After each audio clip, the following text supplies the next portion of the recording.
Allah Allah. Bismillah.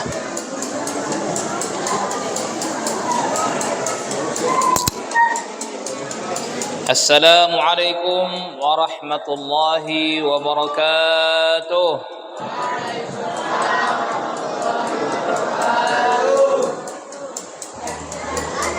Bismillahirrahmanirrahim.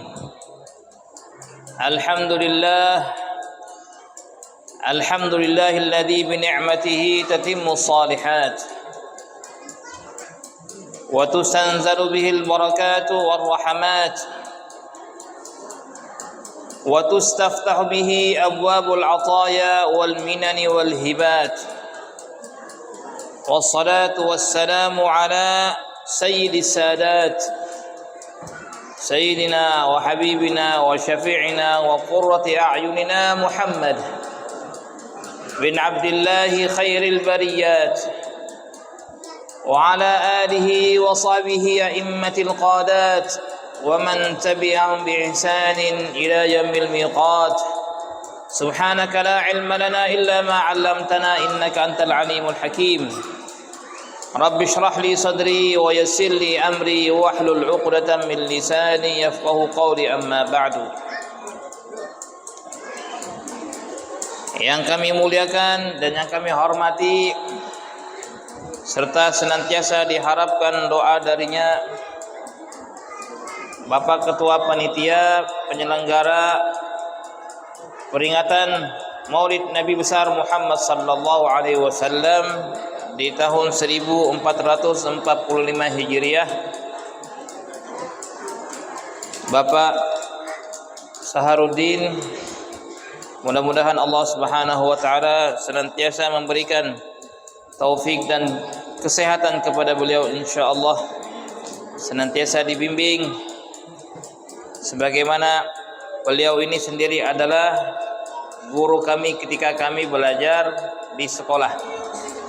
Tepatnya di Sekolah Aliyah Madrasah Aliyah Negeri Tanjung Redep. Bapak Saharuddin merupakan guru dan pembimbing kami ketika itu, maka jasa beliau senantiasa akan terkenang dan akan senantiasa teringat di dalam diri dan jiwa kami. Alhamdulillah, sekian tahun setelah berpisah dipertemukan lagi oleh Allah Subhanahu wa taala. Mudah-mudahan pertemuan ini akan membawa kepada pertemuan yang kekal abadi kelak di akhirat di dalam surga. Amin ya rabbal alamin. Yang kami muliakan, yang kami hormati para alim ulama, para tokoh agama,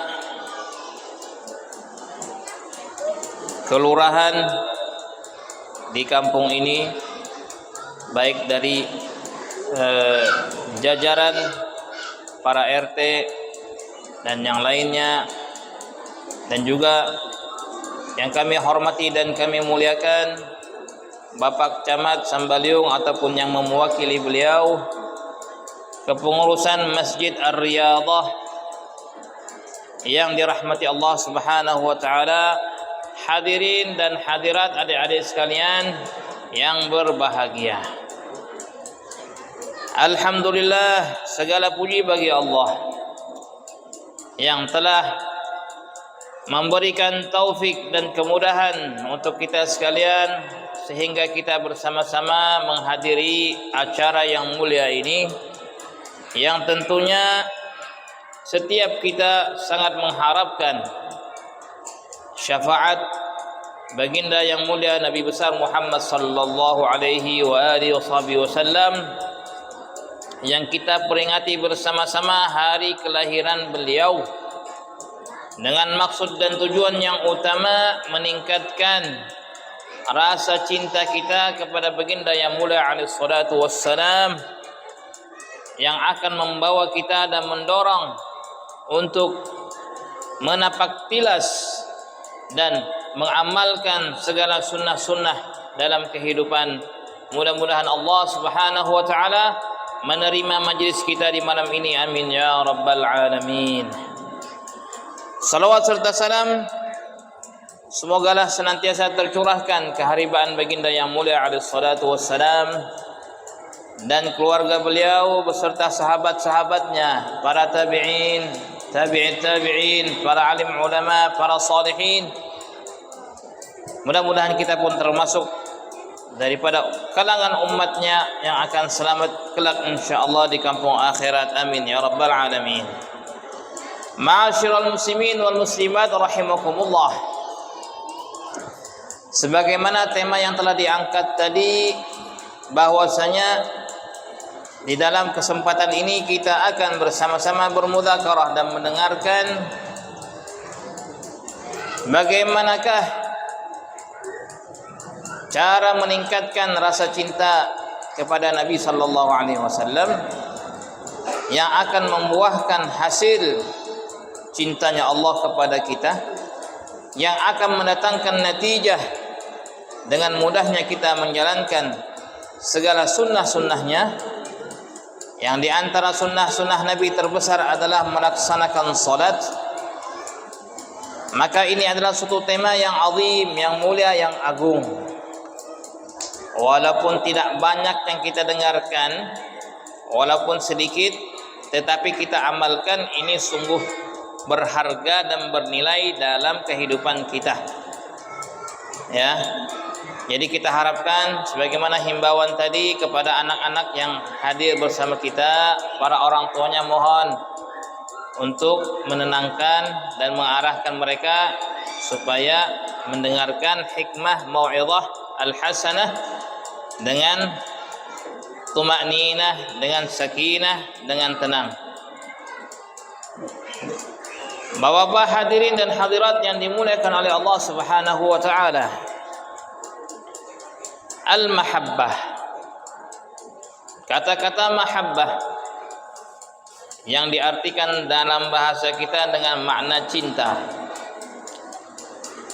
Mahabbah merupakan suatu sifat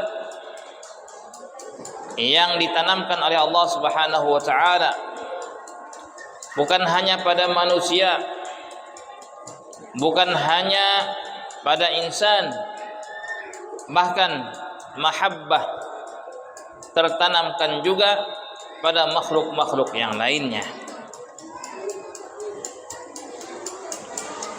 baik itu hayawan, baik itu tumbuh-tumbuhan, bahkan benda padat sekalipun, dengan kuasanya Allah akanlah terlintas di dalamnya sifat mahabbah, sifat mencintai, menyayangi. Bagaimana mungkin benda yang padat bisa juga mencintai dan memiliki perasaan? Bukankah benda padat, jangankan benda padat, hayawan tidak memiliki akal, apalagi yang namanya benda padat yang tidak ada ruh di dalamnya. Tetapi apabila kita berbicara tentang kudratnya Allah dan kekuasaan Allah, tidak ada yang mustahil bagi Allah. Apabila Allah berkehendak, maka tidak ada kehendak siapapun yang mampu menghalangi dan menghalau kehendaknya Allah Ta'ala. Sepulangnya baginda yang mulia alaihi salatu wassalam dari suatu peperangan, maka ketika Rasulullah dengan sahabat-sahabat masuk ke dalam kota Madinah, mereka melintasi suatu gunung yang sangat ma'ruf sekali yang dikenal dengan Bukit Uhud, Gunung Uhud. Tiba-tiba Nabi pun memandang ke arah gunung itu dan beliau bersabda kepada sahabat-sahabatnya, Uhudun, kata Rasulullah, Uhud, Gunung Uhud, Jabalun yuhibbuna wa nuhibbuh, gunung yang mencintai kita dan kita mencintainya, kata Rasulullah sallallahu alaihi wasallam. Ya, tahu itu gunung apa? Bukan seperti di tempat kita ini, gunung ada pohon, ada rumput, ada macam-macam hijau nampaknya. Gunung Uhud semuanya penuh dengan bebatuan. Ya, tapi Nabi mengatakan Uhudun jabalun yuhibbuna wa nuhibbuh. Gunung Uhud adalah gunung yang mencintai kita dan kita juga mencintainya, kata Rasulullah sallallahu alaihi wasallam. Sayyiduna Ali mengatakan, ya Rasulullah, sebelum engkau diangkat, dilantik menjadi seorang nabi, aku sudah mendengar dan mengetahui bahwa engkau adalah nabi akhir zaman. Karena ketika aku berjalan denganmu di Makkah, aku mendengar bebatuan dan dahan-dahan ranting, apabila engkau lalu, dia akan mengatakan assalamualaikum ya Rasulullah, assalamualaikum ya Rasulullah. Batu bisa mengucapkan salam pada Nabi dengan kuasanya Allah. Dahan berbicara mengucapkan salam assalamualaikum ya Rasulullah. Dalam suatu safarnya Nabi SAW berjumpalah dengan seorang badui, orang kampung. Maka Nabi menawarkan kepadanya sesuatu yang baik untuknya. Wahai fulan, hendakkah engkau kutawarkan, kuberikan sesuatu yang baik untukmu? Apakah itu wahai fulan? Kata si badui ini. Nabi mengatakan, engkau bersaksi bahwa tiada Tuhan selain Allah dan aku adalah utusan Allah. Maka sang badui mengatakan, wahai fulan, wahai pemuda, siapa yang bersaksi bahwa engkau itu adalah Rasul pilihan Allah, utusan Allah? Maka Nabi pun memanggil. Yang di dekat itu kebetulan ada pohon. Nabi mengatakan, panggil pohon itu untuk datang ke hadapan kita, pasti dia akan bersaksi bahwa aku adalah utusan Allah. Maka si badui tadi pun memanggil pohon. Pohon merangkak di depan mata kepalanya, dengan akar-akarnya merangkak pohon tadi. Subhanallah. Sampai di hadapan Rasul, Nabi mengatakan, wahai pohon, siapakah aku ini? Dengan lantang dan gamblangnya serta jelas, pohon tadi mengatakan, innaka Rasulullah, engkau adalah Rasulnya Allah Subhanahu wa ta'ala. Benda padat, tumbuh-tumbuhan, semuanya bersaksi bahwasanya Muhammad adalah utusan Allah Subhanahu wa ta'ala. Memiliki perasaan mahabbah yang terkadang mahabbahnya makhluk-makhluk tersebut kepada Rasulullah melebihi mahabbah kita kepada Nabi sallallahu alaihi wasallam. Oleh karenanya, ma'asyiral muslimin wal muslimat rahimakumullah, kalaulah tadi kita berbicara tentang mahabbah, bahwasanya mahabbah ini sesuatu yang besar, sesuatu karunia yang diberikan oleh Allah Subhanahu wa taala. Bahkan mahabbah dijadikan oleh Allah Subhanahu wa taala sebagai tolak ukur seseorang akan bersama siapakah kelak di akhirat. Itu bergantung dengan mahabbah yang ada di dalam hatinya. Siapa yang kita cintai, dengannya kita akan bersamanya di akhirat. Al-mar'u ma'a man ahab, kata Rasulullah. Seseorang akan bersama yang dicintainya kelak pada hari kiamat. Siapa yang ada di dalam hati kita, itulah yang akan bersama kita di akhirat. Berusahalah dengan susah payah, bertumpus lumus, jangan ada sesiapapun di dalam hati kita melainkan Allah dan Rasulnya saja. Berusahalah, tidaklah ada di dalam hati kita ini sesuatu selain Allah dan Rasulnya. Orang yang kita cintai semata-mata karena Allah dan Rasulnya.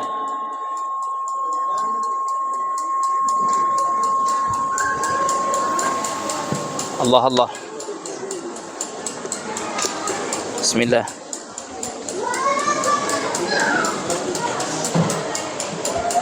Mencintai orang tua karena Allah dan Rasulnya. Mencintai anak pun demikian juga. Mencintai istri, mencintai suami. Dasarilah cinta tersebut karena Allah dan Rasulnya. Mahabbah, kecintaan yang dikatakan oleh seorang alim, kalau ingin mengetahui senjata terbesar dan terampuh sepanjang zaman, itulah senjata mahabbah. Tidak ada yang lebih ampuh dan lebih handal daripada yang namanya mahabbah. Kalau sudah ada mahabbah dalam diri seseorang, apapun akan kalah. Seorang tersebut akan kalah dengan mahabbah. Ya, betul enggak dalam kehidupan ini? Kalau cinta sesuatu, berusaha sedaya upaya untuk mendapatkan karena dia mencintai itu. Apapun caranya. Sehebat apapun seseorang, sekuat apapun dia, setinggi apapun kekuasaannya, dia akan takluk dengan namanya mahabbah. Ya. Cinta apa saja akan mudah ditaklukkan dirinya, walaupun dia seorang yang kuat, walaupun dia seorang pemimpin, walaupun seorang yang memiliki pasukan prajurit dan sebagainya, tapi di depan mahabbah dia akan takluk, dia akan tunduk. Subhanallah, suatu tentara di antara tentara-tentara Allah Subhanahu wa taala. Siapa yang tidak kenal Fir'aun? Betapa hebat Fir'aun sampai dia mengaku dirinya Tuhan, ana rabbukumul a'la, aku Tuhan kalian yang paling tinggi. Sampai-sampai ulama mengatakan syaitan itu musuh kita yang nyata itu takut dengan Fir'aun. Takut kenapa? Dia iblis, syaitan masih mengaku bahwasanya yang menciptakan adalah Allah Ta'ala. Tapi Fir'aun dia mengatakan dialah yang menciptakan. Kata syaitan, aku kalau sama Fir'aun kalah katanya. Nah, Fir'aun lebih hebat lagi. Dia jadi Tuhan. Aku masih mengaku Tuhan itu adalah Allah. Tapi kalau Fir'aun dia mengatakan ana rabbukumul a'la, aku lebih hebat. Rabb yang paling tinggi. Syaitan saja merasa tidak mampu seperti Fir'aun laknatullah. Maka Fir'aun dengan kekuasaannya dan kehebatannya tatkala menggendong bayi yang telah dihantar oleh Allah Ta'ala, yaitu Sayyidina Musa alaihissalatu wassalam, berada di pelukannya, dan terbesit di dalam hati Fir'aun, anak inilah yang nantinya akan menghancurkan kerajaannya. Ketika terbesit hal itu, tiba-tiba dia ingin apa? Membunuh Musa. Datang istrinya mengatakan la taqtulu, jangan bunuh wahai Fir'aun. Masya Allah, kehebatan, ketinggian Fir'aun, bahkan mengaku dirinya Tuhan. Tatkala mendengarkan ucapan orang yang dicintainya, itu istrinya, jangan bunuh anak itu, langsung cair, langsung oh iya, nggak jadi dibunuh kok, nggak apa-apa. Subhanallah, hebatnya Fir'aun tapi takluk dengan namanya mahabbah. Betul enggak? Ya, bukan menyinggung juga ya, bapak-bapak kadang-kadang takluk dengan istri. Nah, bukan.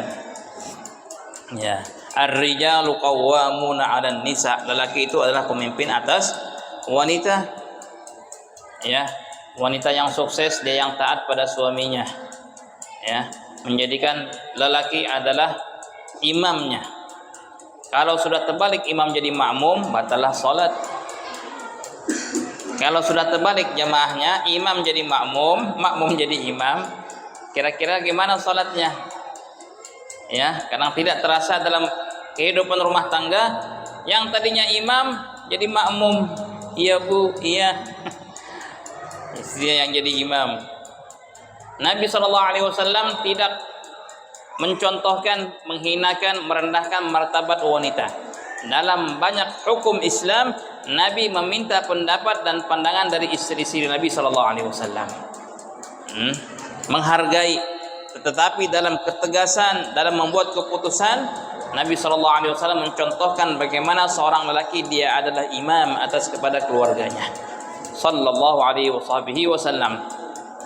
Ma'asyiral muslimin wal muslimat rahimakumullah. Mahabbah tadi yang menjadikan kategori kebersamaan seseorang dengan siapa di akhirat tergantung sesiapa yang ada di dalam hatinya, yang dicintainya.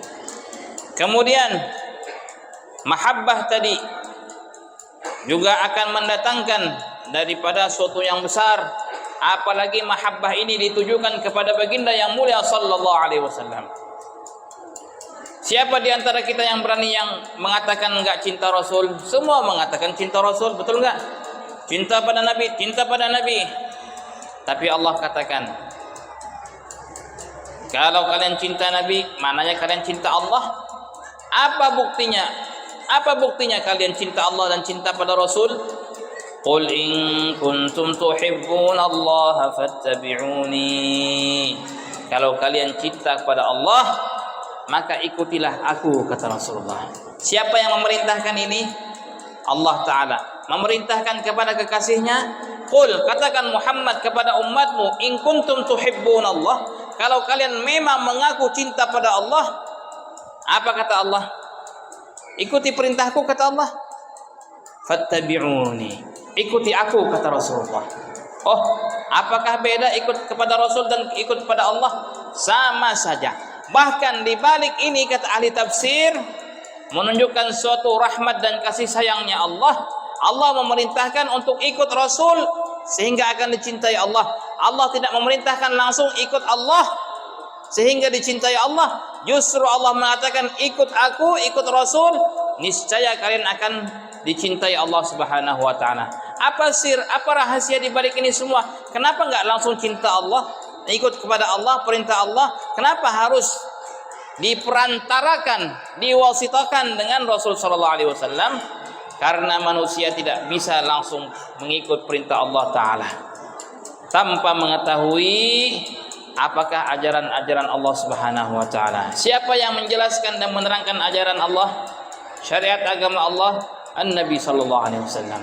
Rasul sallallahu alaihi wasallam. Beliaulah yang mengajarkan sehingga Allah mengatakan man yuti'ir rasula faqad ata'a Allah.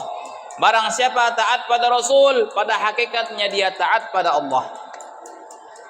Subhanallah.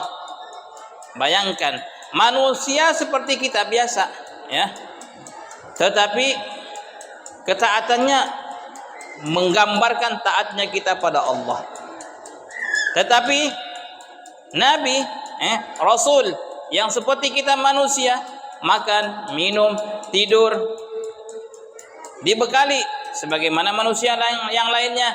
Tetapi beliau basyarun nakal bashar, manusia tetapi bukan seperti manusia. Seperti apa kata alim ulama? Seperti batu. Batu intan di sekian banyak batu lainnya. Intan itu batu, tapi apakah sama nilainya dengan koral? Samakah dengan batu karang? Samakah dengan batu pecah? Samakah dengan batu bata? Ya, tidak sama. Sama-sama batu, tetapi ini batunya mahal. Sama-sama manusia, tapi Rasulullah adalah manusia paling utama. Manusia yang paling sempurna, yang telah disempurnakan oleh Allah Subhanahu wa taala. Maka kalau ingin mendapatkan mahabbahnya Allah dan mahabbahnya Rasulullah, ikutlah sunnah Rasul sallallahu alaihi wasallam. Tidak ada jalan yang lain, harus mengikuti sunnahnya. Jangan mengatakan aku cinta Allah, aku cinta Rasul, jauh dari sunnahnya, jauh dari ajarannya. Ketika makan tidak dengan tangan kanan, ketika makan tidak duduk, ketika minum dengan tangan kiri, ketika minum sambil berjalan sambil berdiri. Mana cintanya pada Rasul orang seperti ini?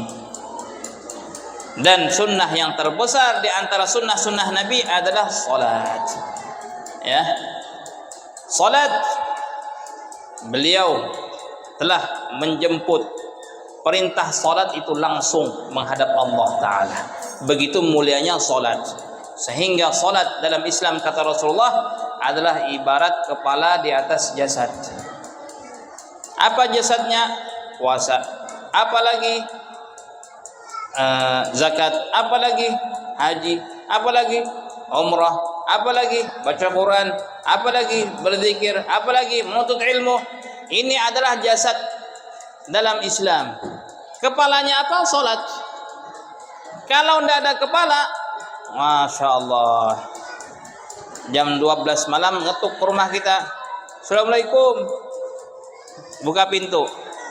Kalau orang tidak ada tangan, alhamdulillah, iya pak, mau apa? Tidak ada kakinya, tidak jadi masalah. Assalamualaikum, buka pintu, tidak ada kepalanya.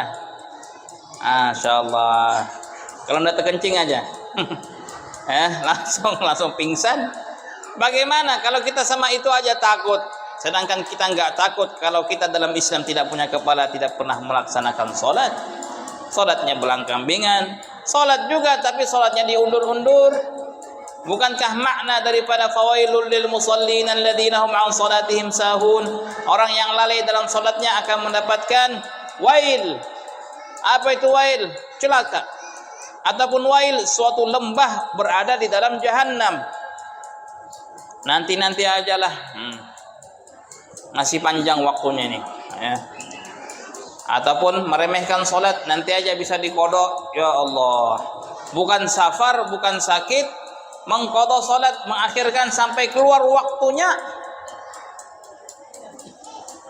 Ini diantara na'udzubillah kata alim ulama alamat su'ul khatimah, meninggal tidak dalam keadaan iman, orang yang melambat-lambatkan salat sampai keluar dari waktunya.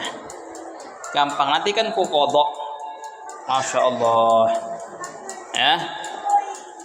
Maka salat ini adalah tiang agama. Amal pertama yang akan ditanya di akhirat adalah tentang salat ya, tentang salat. Kalau baik salatnya kata Rasul, baiklah seluruh amalnya. Tapi kalau pemimpinnya amalnya ini salatnya rusak, maka rusaklah, cacatlah amal-amal lainnya. Perbaiki salat kita, khusyuklah di dalamnya, maksimalkan salat. Nabi bersabda dalam hadisnya, terkadang orang salat dia mendapatkan 1/10 dari salatnya pahalanya. Ada yang 1/9, ada yang 1/8, ada yang setengah, ada yang sempurna. Bergantung daripada kekhusyuannya, bergantung daripada kegerakannya, bergantung daripada bacaannya dan lain-lainnya. Sempurnakanlah salat, khusyuklah dalam salat. Di antara hal yang membantu untuk khusyuk dalam salat adalah khusyuk ketika berwudu ingin salat. Kalau khusyuk itu bukan ketika mau takbir saja, dari mengambil air wudu itu sudah khusyuk, tidak tergesa-gesa ya, tidak bermain-main ketika berwudu, apalagi sambil berbicara. Berwudu kalau sambil bicara hukumnya makruh. Dalam riwayat Nabi bersabda, tidaklah seseorang mengambil air wudu, berwudu dia, melainkan satu kubah yang terbuat dari cahaya akan berada di atas kepalanya. Kalau dia sempurna wudunya tidak berbicara, maka akan dipakaikanlah kubah tersebut sehingga setelah wudunya dia akan bercahaya. Kalau dia berbicara yang sia-sia, kubah tersebut akan diangkat oleh Allah Subhanahu wa taala. Makruh berbicara ketika berwudu. Berwudu dengan khusyuk. Ketika ingin salat, maka di antara hal yang membantu kita untuk khusyuk adalah membaca surah atau membaca ayat kursi. Allahu la ilaha illa huwal hayyul qayyum.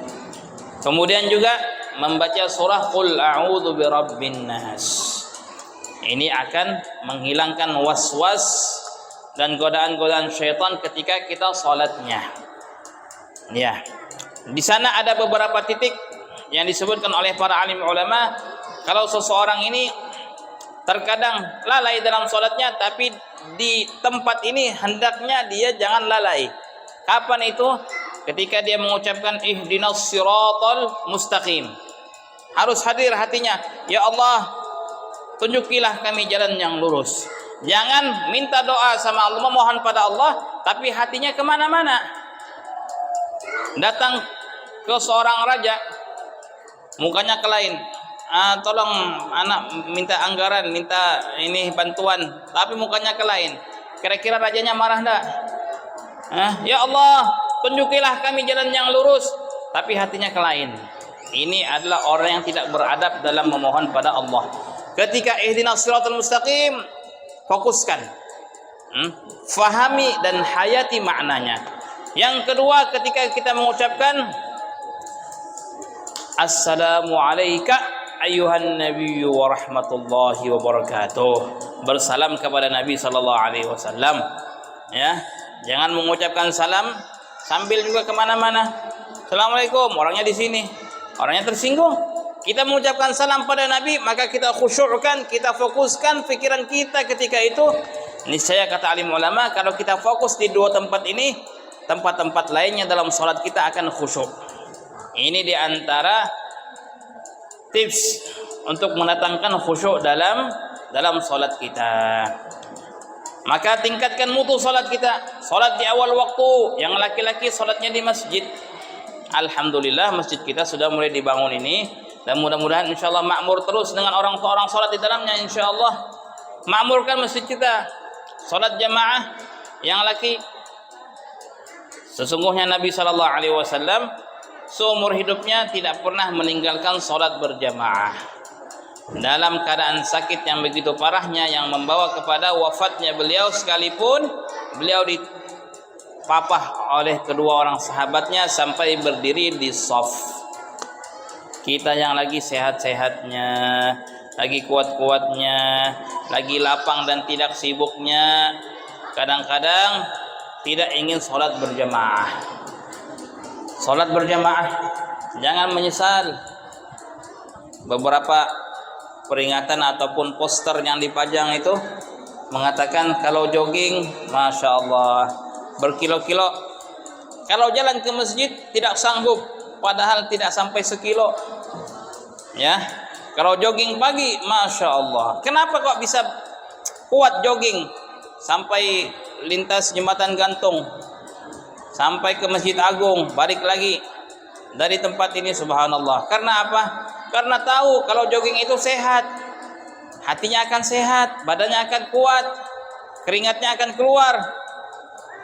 Tak kala seseorang tidak memiliki pengetahuan tentang keutamaan salat yang hakikatnya belum dinampakkan oleh Allah, akhirnya dia akan menyepelekan salat. Dipanggil azan, datanglah salat, kerjakan salat berjamaah. Langkah kakimu satu akan mengangkat derajatmu, langkah yang kedua akan menurunkan atau menghapuskan daripada dosa-dosamu. Engkau masuk dalam masjid, salat tahiyatul masjid, niat i'tikaf, salat jamaah 27 kali lipat. Itu yang sering kita dengar di khutbah, di ceramah, di majelis salim. Kenapa kita masih ragu? Karena belum nampak. Ketika masuk kubur dinampakkan oleh Allah. Anak kecil itu ya, janin dalam perut ibunya, nggak pengen tangan, nggak mau mata, nggak mau. Yang dipengenkan apa? Zat makanan yang mengalir dari pusat ibu, dari pusatnya yang menyalurkan dari ibunya makanan ke dalam dirinya. Itu saja yang diinginkan. Nggak mau tangan, nggak mau ini, cukup sudah, alhamdulillah. Itulah ibarat manusia. Tak kala dia dilahirkan ke alam dunia, oh ternyata mata itu manfaatnya untuk melihat ya. Oh kuping, telinga untuk mendengar, kaki untuk jalan, tangan untuk megang. Kapan itu akan dia tahu manfaat dan faedahnya? Ketika dia berpindah alam berikutnya. Di dunia tidak akan tahu betapa hebat fadilahnya salat dan keutamaannya. Ketika masuk ke alam yang berikutnya, barzakh, baru tahu. Mau kembali tidak bisa. Bayangkan kalau seorang anak tadi dilahirkan cacat, bisa nggak masukkan ke rahim lagi untuk sempurnakan yang cacat tadi? Tidak bisa. Masuk ke alam barzakh, ya Allah, kenapa tidak rajin sholat jemaah? Ya Allah, mau kembali. Kesempatan hanya sekali. Kita akan tahu kemanfaatannya ketika kita berpindah alam berikutnya. Ketika kita masuk ke dalam barzakh, oh ini fadilahnya baca Quran. Oh ini fadilahnya ketika merayakan Maulid Nabi. Oh ini fadilahnya ketika berzikir. Ini fadilahnya ketika melaksanakan salat berjamaah di masjid. Maka mudah-mudahan dengan peringatan kita ini, kita semakin bertambah giat dan semangat dalam menghidupkan salat jamaah insyaallah di dalam masjid kita ini. Makmurkan masjid kita ini, Masjid Riyadhah Allah. Masjid Riyadhah ini apa artinya?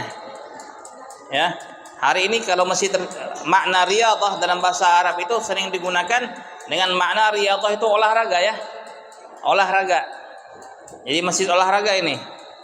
Ya, tapi menurut istilah ulama terdahulu, riyadhah itu artinya adalah mengekang hawa nafsu untuk mendapatkan hati yang suci di hadapan Allah. Itu riyadhah zaman dulu. Ya, yang dilatih, kalau sekarang yang dilatih apa? Olahraga, jasad luarnya, zahirnya. Tapi orang terdahulu riyadhah maknanya adalah mengekang hawa nafsu.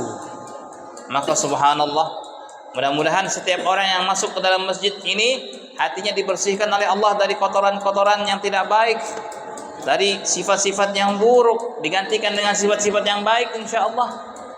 Yang tadinya jauh daripada Allah, dekat dengan Allah. Yang tadinya lalai, jadi ingat pada Allah. Yang tadinya suka pemarah, menjadi orang yang lemah lembut insyaallah. Masya Allah, masjid yang penuh berkah, namanya saja Ar-Riyadhah. Mudah-mudahan kita niat dengan duduk di tempat ini, hati kita dibersihkan oleh Allah Subhanahu wa taala. Allah. Orang kalau hatinya bersih ini subhanallah, yang di hadapannya semua baik saja. Kalau orang sudah hatinya tidak baik, maka pandangannya pada orang lain buruk semua. Pernah kami diceritakan oleh kiai kami dulu waktu di pondok, suatu cerita yang singkat tetapi mengandung hikmah yang besar. Seorang lelaki pulang dari pekerjaannya, sampai balik ke rumah, ketika berjumpa dengan istrinya, dia berubah wajahnya, suami ini. Kenapa? Dia mengatakan istrinya ini berbau tidak sedap. Tidak sedap. Kenapa, Adik? Belum mandi kah? Atau habis motong bawang? Atau habis di dapur? Yang penting baunya tidak sedap. Mukanya cemberut gitu suaminya. Nah, lama lagi ketemu dengan ayah mertua, begitu juga. Oh, ayah mertua ini bau ya katanya. Akhirnya dia balik dari pekerjaannya sampai rumah, mencium siapapun yang berjumpa dengannya, orang itu tidak sedap. Sampai dia sholat jamaah di masjid, berjumpa dengan imam dan ustadznya, dia mengatakan juga, "Ustadz ini kok bau ya Ustadz?" Kata ustadznya, "Kenapa ini mukanya kok murung seperti ini, kenapa?" "Tidak tahu ini Pak Imam, Pak Ustadz, hari ini kok orang pandangan saya, penciuman saya ini bau semua." "Apa yang salah?" kata ustadznya, kata imamnya tadi. "Coba sana ke tempat air wudhu, bercermin," katanya. Ketika dia bercermin, ternyata ada kotoran di depan lubang hidungnya. Oh, ini ternyata ya, ini pangkal segala busuk ini. Akhirnya dibersihkan. Jumpa dengan imam tadi, wah wanginya Pak Imam ini. Jumpa istrinya, wah lebih wangi lagi. Permisalan. Kalau apapun yang kita dapati di hadapan kita ada keburukan, kesalahan, ketahuilah kesalahannya bukan yang di depan tetapi yang di dalam. Selama dalam hati orang ini putih, bersih, maka walaupun di hadapannya adalah suatu keburukan, akan tetap indah di pandangannya. Ya, semua kembali pada hati kita ini. Kadang-kadang orang ini mudah menyalahkan orang lain. Itu sering dikatakan, begitu manusia ini mudah menyalahkan orang lain, kadang-kadang sesuatu yang tidak ada kait mengaitnya dengan yang membuat dia ini tidak nyaman, kena tumbalnya juga. Orang bangun tidur sakit lehernya, apa yang disalahkan? Bantal. Ya enggak? Pernah enggak marah sama bantal? Apa bantal ini? Sampai bikin sakit leher. Salah tidur, bantal yang disalahkan. Bantal dilempar, bantal diganti. Allah, bantal enggak salah apa-apa. Bantal adalah benda padat, kenapa mesti salah? Karena di dalam sini memang sudah lagi hang, kata orang, lagi banyak virusnya di dalam hatinya. Akhirnya apapun yang terjadi di hadapannya semua akan salah. Tidak pernah menyalahkan diri. Suatu kiai juga pernah memisalkan kepada kami dulu, orang itu kalau hatinya bersih, maka apapun kesalahan pasti akan dinisbahkan kepada dirinya, tidak akan menyalahkan orang lain, yang akan disalahkan adalah dirinya sendiri. Allahu Akbar. Seperti apa kata beliau? Seperti air di dalam baskom itu. Ketika air itu jernih, bersih, jatuh sedikit kotoran itu akan nampak, betul nggak? Ya, jatuh, jangankan najis, debu saja jatuh di situ akan kelihatan karena airnya jernih. Begitulah ibarat daripada hati seorang yang suci, bersih, ketika melakukan suatu dosa, sedih dia, menangis. Pernah diceritakan di beberapa kawasan di daerah Hadramaut, ada seorang alim, dia punya toko di pasar. Tiba-tiba orang berlari-lari mendatangi beliau. "Pak Ustadz, tokonya terbakar, pasar kebakar, pasti toko Ustadz juga kebakar." Lari dia, lari. Kobaran api sudah naik dari pasar. Belum sampai pasar, orang bilang, "Alhamdulillah, tokonya Ustadz selamat," katanya. Akhirnya dia ucapkan Alhamdulillah katanya. Setelah dia mengucapkan Alhamdulillah, dia tersentak. Kenapa tersentak? Dia berkata dalam hatinya, saya bersyukur kepada Allah. Kenapa? Karena tokoh saya selamat, ataupun karena saya bersyukur saudara-saudara muslim saya yang tokohnya terbakar habis semua. Dia menyesal mengucapkan Alhamdulillah. Karena apa? Karena dalam Alhamdulillahnya itu mengandung dua makna. Alhamdulillah segala puji bagi Allah yang telah menyelamatkan tokohnya, ataupun Alhamdulillah karena tokoh orang terbakar, tokoh dia selamat. Salah dalam meletakkan Alhamdulillah, akhirnya dia bersedih 1 tahun penuh. Tidaklah dilihat dari hari itu, hari kedua, hari ketiga sampai tahun berikutnya selalu bersedih. Kenapa wahai Ustaz? Aku ingat salah mengucapkan Alhamdulillah ketika itu katanya. Begitu bersih hatinya. Padahal Alhamdulillah dzikir, pujian pada Allah, tapi dia merasa salah.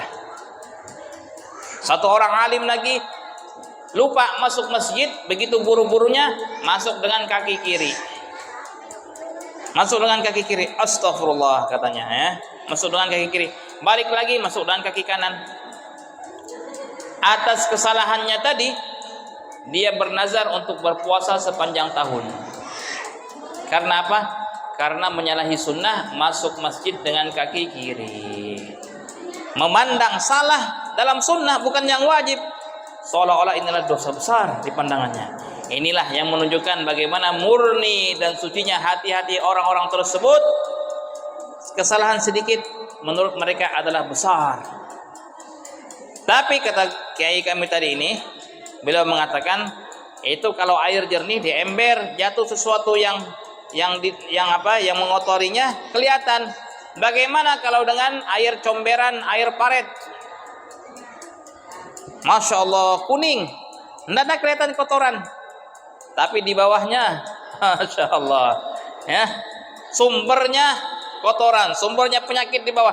Dari atas tidak kelihatan air itu ya, air keruh. Itulah ibarat orang yang begitu banyak dosanya, terkadang mengucapkan apakah salahku. Betul tak? Pernah tak terbesit dalam hati? Bahkan dalam lisan kita, sakit kepala, ingatlah, mungkin kau pernah salah dulu. Apa salahku ya Allah? Masya Allah, saking banyak salahnya sampai lupa. Sampai lupa, apa salahku ya Allah? Banyak salahnya itu sampai lupa seperti itu. Subhanallah. Mudah-mudahan Allah Ta'ala mensucikan hati kita insya Allah. Mudah-mudahan dengan majelis ini, dengan mendengarkan bagaimana sifatnya Rasulullah, bagaimana kerinduan kita pada Rasulullah, kecintaan kita kepada Nabi Sallallahu Alaihi Wasallam yang akan membuahkan hasil nanti insya Allah menjalankan segala sunnah-sunnahnya, dan yang terutama yang terbesar adalah menjaga salat sebagaimana kekasih kita yang mulia menjaga salatnya. Mudah-mudahan Allah Subhanahu wa taala menerima perayaan kita di malam hari ini, dan mudah-mudahan kita mendapatkan taufik dan kemudahan oleh Allah untuk melaksanakan segala sunnah Nabi sallallahu alaihi wasallam, sunnah yang besar, sunnah yang kecil, terlebih-lebih sunnah dalam melaksanakan salat berjamaah. Bagi yang laki-laki, ibu-ibu pun juga, yang perempuan di rumah-rumahnya menghiasi rumahnya dengan salat-salat baik wajib ataupun salat sunnah. La taj'alu buyutakum qubura, kata Rasul, jangan kalian jadikan rumah-rumah kalian seperti kuburan. Tidak ada salat sunnahnya, tidak ada zikirnya, tidak ada tilawah Qur'annya. Hiasilah rumah-rumah kita dengan ibadah kepada Allah. Ibu-ibu sekalian yang ada di rumah, rajin-rajinlah salat duha, rajin-rajinlah salat sunnah rawatib, qabliyah, ba'diyah. Di malam hari bangunlah untuk salat witir. Di awal pagi salatlah untuk memulai aktivitas keseharian kita 4 rakaat. Allah Ta'ala berfirman dalam hadits qudsi, Ibnu Adam, wahai anak Adam, salatlah untukku di awal hari 4 rakaat, niscaya di hari tersebut segala urusanmu akan aku cukupkan, kata Allah. Hari ini kadang-kadang orang ini ngomel, banyak tuntutan, banyak pekerjaan, tapi tidak habis. Besok lagi, banyak lagi, karena jarang mengamalkan salat 4 rakaat di awal hari. Ini janji Allah. Percaya dengan Allah, kerjakan salat untukku, kata Allah, di awal hari 4 rakaat, maka segala urusan di hari tersebut akan aku uruskan, aku selesaikan, kata Allah Subhanahu wa taala. kami sangat berterima kasih kepada panitia peringatan Maulid besar Nabi besar Muhammad sallallahu alaihi wasallam di malam hari ini, dan mudah-mudahan Allah Subhanahu wa taala menambahkan rasa cinta yang besar kepada Nabi sallallahu alaihi wasallam pada diri kita, dan mudah-mudahan perjumpaan kita ini akan membawa kepada perjumpaan yang kekal abadi di akhirat, berada di bawah panjinya Rasulullah, mendapatkan syafaatnya Rasulullah, sampai kepada telaganya Rasulullah, langsung minum dari air telaga dari tangannya Rasul sallallahu alaihi wasallam, dan mudah-mudahan kita bersama-sama dengan Nabi masuk ke dalam surganya Allah. Amin ya rabbal alamin. Ini saja yang dapat kami sampaikan. Akhirul kalam, wabillahi taufiq wal hidayah. Assalamualaikum warahmatullahi wabarakatuh.